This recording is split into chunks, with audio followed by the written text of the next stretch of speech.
The political facade of the pro-Kiev coalition is crumbling as Western support wavers and Ukrainian forces face irreversible defeats on the battlefield. The latest RAMSTEIN meeting, now co-chaired by Germany and Britain without the dominant U.S. presence, underscored the growing fatigue among Ukraine's backers.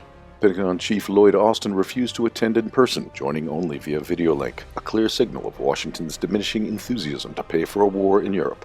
The desperate Ukrainian leader could not claim anything new, except to demand more weapons, especially air defense systems, in particular American Patriot systems. Germany's pledge of IRIS-T systems, a handful of missiles, and outdated Leopard tanks only highlighted Europe's inability to sustain meaningful military aid without Washington. The absence of substantial commitments from other participants confirmed what many already suspected. Ukraine's arsenal is running dry, and its allies are losing interest.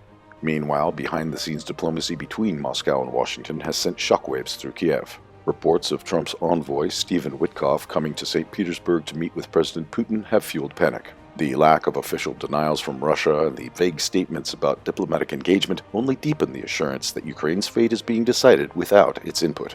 The recent U.S.-Russia consultations in Istanbul, which deliberately avoided any mention of Ukraine in their bland official readouts, further suggest a looming backroom deal. Ukrainian experts fear that Washington and Moscow are negotiating a ceasefire at Kiev's expense, with Zelensky's regime increasingly seen as an obstacle to peace rather than a partner. On the front lines, the situation is even more dire. Russian forces have crushed Ukraine's incursions into Kursk and Belgorod, with remnants of ground-down Ukrainian brigades now fleeing in disarray. The strategic Gornal monastery, turned into a stronghold where Ukrainian troops had dug in, is now being abandoned under relentless Russian fire. Drone footage confirms columns of retreating soldiers scrambling towards Sumy, only to face artillery barrages and executions by their own nationalist barrier troops for desertion. Meanwhile, the Russian army is already in control of at least 4 Ukrainian settlements in this direction.